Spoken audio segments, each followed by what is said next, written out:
আসসালামু আলাইকুম এভরিওয়ান, আশা করি আপনারা সবাই ভালো আছেন। আপনাদের জন্য খুবই ইন্টারেস্টিং একটি ফটো এডিটিং টিউটোরিয়াল নিয়ে চলে আসলাম গাইস। স্ক্রিনে অবশ্যই আপনারা ফটোটা দেখতে পাচ্ছেন। এখন যে সিজনটা রয়েছে এই সিজনে কিন্তু প্রচুর পরিমাণে ফল পাওয়া যায়। তো আমাদের আশেপাশে কিন্তু প্রচুর পরিমাণে ফল রয়েছে, আম, জাম, কাঁঠাল, লিচু।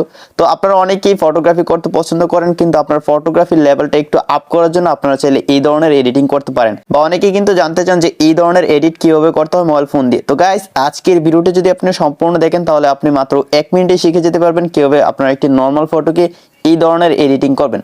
সো অবশ্যই আপনারা সম্পূর্ণ ভিডিওটি না টেনে দেখবেন। এবং টিউটোরিয়ালটি শুরু করার আগে একটি রিকোয়েস্ট, যারা চ্যানেলটি এখনো সাবস্ক্রাইব করেননি তারা অবশ্যই চ্যানেলটি সাবস্ক্রাইব করে দিবেন, পাশে আসা বেল আইকনে প্রেস করে অল ক্লিক করে দিবেন। গাইস, কথা না বাড়িয়ে আমাদের এডিটিং শুরু করে দেই। অলরাইট গাইস, আপনি আপনার মোবাইল ফোন থেকে অবশ্যই প্লে স্টোরে চলে যাবেন, আর আপনি যদি অ্যাপেল ইউজার হন তাহলে অবশ্যই আপনারা অ্যাপ স্টোরে চলে যাবেন। গাইস, আমি আমার মোবাইল ফোন থেকে প্লে স্টোর অ্যাপটি ওপেন করে নিচ্ছি। প্লে স্টোর অ্যাপটি ওপেন করে নেওয়ার পর গাইস, এখন আমরা একটি ফটো এডিটিং অ্যাপ ইনস্টল করে নিব। তাই আমি উপরে সার্চ অপশনে ক্লিক করে দিচ্ছি, তারপর জাস্ট এখানে ফটো স্টুডিও লিখে সার্চ করে দিব। এই যে দেখতে পাচ্ছেন ফটো স্টুডিও লেখার সাথে সাথে সরাসরি অ্যাপটি চলে আসলো। আপনারা অবশ্যই এই অ্যাপটি ইনস্টল করে নেবেন। অ্যাপটি ইনস্টল করে নেওয়ার পর গাইস দেখতে পাচ্ছেন এখানে ওপেন অপশন রয়েছে। আমি জাস্ট এখান থেকে ওপেনে ক্লিক করে দিব। ওপেনে ক্লিক করে দেওয়ার সাথে সাথে গাইস আমরা অ্যাপটিতে প্রবেশ করে ফেললাম এবং খুবই ইজি একটা ইন্টারফেস চলে আসছে। এখন গাইস আমি এক এক করে দেখাবো যে কিভাবে আপনার নরমাল ফটোটা এখানে ইম্পোর্ট করে মাত্র কয়েক মিনিটে এডিট করে ফেলবেন। সো সেটা করার জন্য এখানে প্রথমে রয়েছে ব্রাউজ অপশন, আপনারা অবশ্যই ব্রাউজে ক্লিক করে দিবেন। ব্রাউজে ক্লিক করে দেওয়ার পর গাইস আমাকে গ্যালারিতে নিয়ে গেল। তো আমি আমার গ্যালারি থেকে একটি নরমাল ফটো সিলেক্ট করে দিব। এই যে দেখতে পাচ্ছেন নরমাল ফটোটা, জাস্ট এটাতে একটা ক্লিক করে দিলাম। ক্লিক করে দেওয়ার পর নরমাল ফটোটা চলে আসলো। এখন গাইস এখানে আমি বিভিন্ন স্মাইলের ইমোজি অ্যাড করব। সেটা করার জন্য নিচে অনেকগুলো অপশন পেয়ে যাচ্ছি। সেই অপশনগুলো থেকে আমরা একটু সামনে চলে আসবো। সামনে আসার পর গাইস এখানে স্টিকার্স নামে একটা অপশন পেয়ে যাচ্ছি। সিম্পলি স্টিকার্সে ক্লিক করে দিব। স্টিকার্সে ক্লিক করে দেওয়ার পর গাইস এখানে আপনারা অনেকগুলো স্টিকার পেয়ে যাবেন। সেই স্টিকারগুলো থেকে প্রথমে আপনাকে সার্চ করে একটা স্টিকার বের করে নিতে হবে। তো সেটা করার জন্য উপরে সার্চ অপশন রয়েছে, সিম্পলি এই সার্চ অপশনে ক্লিক করে দিবেন। তারপর গাইস এখানে জাস্ট আপনারা স্মাইল লিখে সার্চ করে দিবেন। সার্চ করে দেওয়ার সাথে সাথে গাইস দেখতে পাচ্ছেন এখানে অনেকগুলো স্মাইলের স্টিকার চলে আসছে। তো একদম প্রথম যে স্টিকারটা রয়েছে সেটা আমাদের প্রয়োজন। সো আপনারা অবশ্যই এখান থেকে ডাউনলোডে ক্লিক করে আপনারা এখান থেকে অবশ্যই স্টিকারটা ডাউনলোড করে নেবেন। আমি পূর্বে ডাউনলোড করে নিয়েছি, তাই এখানে ডাউনলোড অপশন আসতেছে না, এখানে অপশন চলে আসছে ডিলিটের। সো আমি এখান থেকে অবশ্যই ডিলিট করব না, এখান থেকে অবশ্যই আপনারা এই স্টিকারটি ডাউনলোড করে নেবেন। আর ডাউনলোড করার জন্য এই যে একটি ডাউনলোড আইকন দেখতে পাচ্ছেন, আপনার স্টিকারের নিচের কর্নারে ডাউনলোড আইকনটা পেয়ে যাবেন। আমি জাস্ট এখন এই স্টিকারটাতে ক্লিক করে দিব। ক্লিক করে দিলে এখানের ভিতরে আমরা অনেকগুলো স্টিকার পেয়ে যাব। গাইস দেখতে পাচ্ছেন এখানে প্রচুর পরিমাণ কিন্তু স্টিকার রয়েছে। তো এক এক করে এখন আমি প্রত্যেকটা ম্যাঙ্গোতে ডিফারেন্ট টাইপের স্টিকার অ্যাড করে দেবো। সেটা করার জন্য আমি প্রথম স্টিকারটাতে জাস্ট একটা ক্লিক করে দিলে কিন্তু আমার ফটোতে অ্যাড হয়ে যাচ্ছে।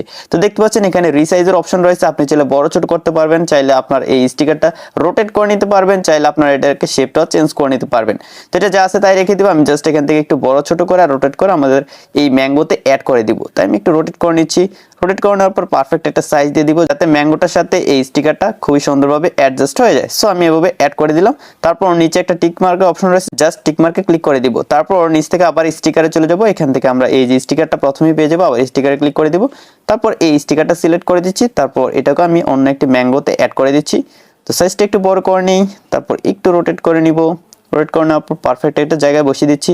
তারপর জাস্ট টিক মার্কে ক্লিক করে দিব। তো সেম ভাবে আমি আবার স্টিকারে যাব, আবার স্টিকার স্টোরটাতে চলে আসলাম। তারপর এই স্টিকারটা সিলেক্ট করে দিচ্ছি। তারপর এটাকে নিচে বসিয়ে দিচ্ছি। ওকে, এই ম্যাঙ্গোটাতে বসিয়ে দিব। ওকে, এটাকে একটু টেনে লম্বা করে দিতে হবে। সো এখন ঠিক আছে, এখন আবার নিচ থেকে টিক মার্কে ক্লিক করে দিব। তো এইভাবে এক এক করে কিন্তু সবগুলো ম্যাঙ্গোতে আপনার ইচ্ছে মতো আপনারা স্টিকার অ্যাড করতে পারবেন। তারপর এই স্টিকারটা সিলেক্ট করে দিলাম। এটাকে আমি একটু ছোট করে এই নিচের ম্যাঙ্গোটাতে বসিয়ে দিব। খুবই সুন্দর একটা স্টিকার, এবং এই ধরনের ফটোগুলো কিন্তু দেখতে খুবই ভালো লাগে। সোশ্যাল মিডিয়াতে এই ধরনের ফটো কিন্তু খুবই ভাইরাল এবং খুবই জনপ্রিয়। সো আপনারা চাইলে আর নর্মাল একটি ফটোকে খুবই সুন্দরভাবে এই অ্যাপসটিতে এডিট করতে পারেন। গাইস আপনারা অবশ্যই দেখতে পেলেন আমার একটি নর্মাল ফটোকে কিন্তু এই অ্যাপসটির মাধ্যমে খুবই সুন্দরভাবে স্টিকার দিয়ে এডিট করে ফেললাম, এবং ফটোটা দেখতে কিন্তু এখন খুবই ক্রিয়েটিভ লাগতেছে এবং দেখতে কিন্তু খুবই ভালো লাগতেছে। আমার কাছে এই ধরনের ফটো কিন্তু খুবই ভালো লাগে। সো এখন আপনার এই ফটোটি সেভ করার জন্য উপরে কর্নারে একটা সেভ অপশন পেয়ে যাবেন। সিম্পলি এই সেভ অপশনে ক্লিক করে দিলে কিন্তু আপনার ফটোটা সেভ হয়ে যাবে। তো আজকের ভিডিওটি যদি আপনার কাছে ভালো লাগে তাহলে অবশ্যই ভিডিওটিতে একটি লাইক দিয়ে দিবেন, কমেন্ট করে জানাতে ভুলবেন না আজকের টিউটোরিয়ালটি কেমন লাগলো। আর চ্যানেলটি সাবস্ক্রাইব না করে থাকলে অবশ্যই চ্যানেলটি সাবস্ক্রাইব করে দিবেন। গাইস দেখা হচ্ছে সামনের ভিডিওতে নতুন কিছু নিয়ে। ততক্ষণ সবাই ভালো থাকুন, সুস্থ থাকুন। আল্লাহ হাফেজ।